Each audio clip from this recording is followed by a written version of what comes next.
रंजन जी, अरविंद केजरीवाल ने आपकी सहयोगी पार्टी को लेकर के 5 सवाल, जिनमें एक सरकार से भी है कि जब आप ये कहते थे 70,000 करोड़ का घोटाला करने वाले को लेकर के मंच से आपने बोला, अचानक से उनके साथ जाकर के आपने सरकार बना ली, 75 साल वाला फॉर्मूला पार्टी के अंदर का।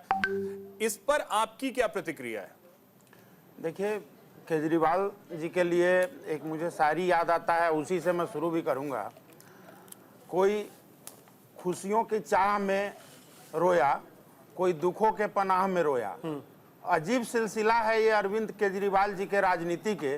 कोई भरोसा के लिए रोया, कोई भरोसा करके रोया। वाह वाह वाह वाह, क्या बात है इरशाद।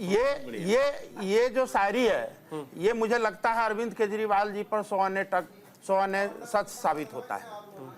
ये देश के जनता को, पहले दिल्ली की जनता को बेवकूफ बनाए, पंजाब की जनता को बेवकूफ बनाए, अब पूरे देश में निकले हैं ये बेवकूफ़ी का बाजार लेकर। मैं आपसे ये जानना चाहता हूं इनके प्रवक्ता महोदय से कि पहले अपने घर जब शीशे के हो तो दूसरे के घर पे पत्थर नहीं फेंकते। नहीं, इनको जी, जो सवाल है वो सवाल वाजिब है या खैर वाजिब है? एकदम गैर वाजिब है। भ्रष्टाचार के लिप्त में इनकी पूरी कैबिनेट तिहाड़ के चक्कर काट चुके हैं। ये हिंदुस्तान के राजनीति में पहला ऐसी पार्टी है जो मुख्यमंत्री सहित सारे कैबिनेट मिनिस्टर जेल के अंदर थे।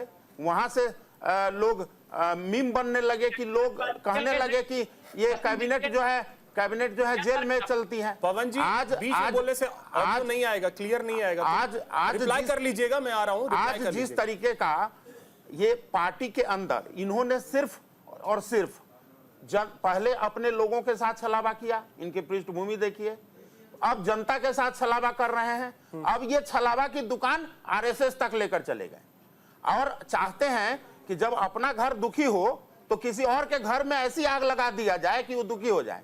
लेकिन ऐसा मुझे नहीं लगता है कि आरएसएस और भारतीय जनता पार्टी में कोई है। देश में पिछले 10 साल से मोदी जी का सरकार है। आदरणीय मोदी जी ने भ्रष्टाचारियों पर जिस तरीके से अंकुश लगाया है, और जो अंकुश लगाने के लिए जो तंत्र है, उस तंत्र का जब एक सरकार ही ऑटोनोमस बॉडी का उपयोग करेगी तो ये कहेंगे कि ये सरकार बनाने और गिराने के लिए करते हैं। यही सवाल का है ना इनका, आरएसएस का। आरएसएस से जो पूछा गया है इनका सवाल, ये कहते हैं, इनका चिट्ठी में ये लिखा है कि 75 साल से ऊपर के लोगों को रिटायर, ये उनके रिटायरमेंट से इनको क्या दिक्कत है? वो रिटायर हो ना हो ये उनकी व्यक्तिगत मामला है। 75 साल के उम्र में रिटायरमेंट होगा या नहीं होगा, इससे देश की जनता और कैबिनेट और भारत की संविधान कहां से इसमें आता है?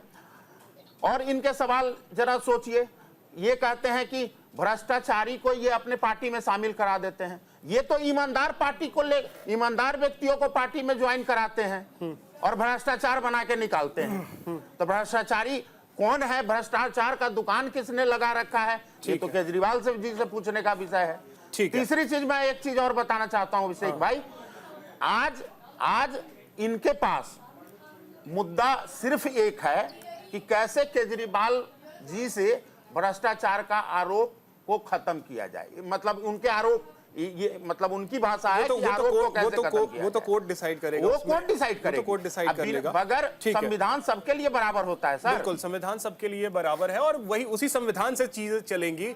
पार्टी का अपना अगर कोई नियम है तो वो पार्टी का विषय है।